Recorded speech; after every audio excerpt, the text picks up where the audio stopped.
Le printemps des sports moteurs, c'est d'abord celui de nos espoirs, dont un certain Laurens Vanthoor, champion en Blancpain Series et vainqueur des 24 heures de Spa en tant que pilote Audi l'an dernier. Le Limbourgeois participera pour la première fois cette saison aux 24 heures du Mans.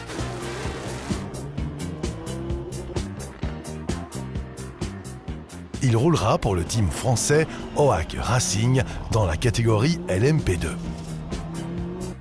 Du Belge toujours, avec le retour de Gino Bux, vainqueur du volant RACB National Team l'an dernier et auteur d'une première saison en dents de scie en championnat d'Europe des rallyes, il revient plus déterminé que jamais avec l'avantage de ne pas devoir tout apprendre. Nous avons recueilli ses impressions à quelques jours du départ de la deuxième manche du championnat.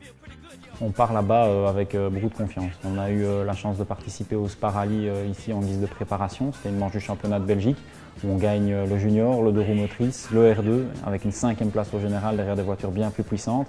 Donc ça nous a permis de reprendre de bons kilomètres sur l'asphalte, de la confiance pour partir en Irlande et espérer faire un très bon résultat là-bas.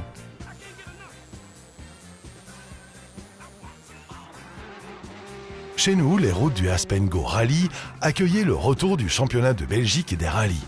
Une première manche marquée par la victoire de Chris Prinsen et Peter Kaspers au volant d'une Peugeot 208 T16, mais aussi par l'abandon de Freddy Loax suite à la casse moteur de sa Skoda Fabia S2000. Un Loax magistral et efficace 15 jours plus tard à l'occasion du Spa Rally. À l'issue de cette deuxième manche, les 3 premières places du général reviennent dans l'ordre à Prinsen, Loax et Cherin. Enfin en rallye mondial, notre compatriote Thierry Neuville signe un impressionnant début de saison. Si la chance n'y est pas, les résultats suivent malgré tout.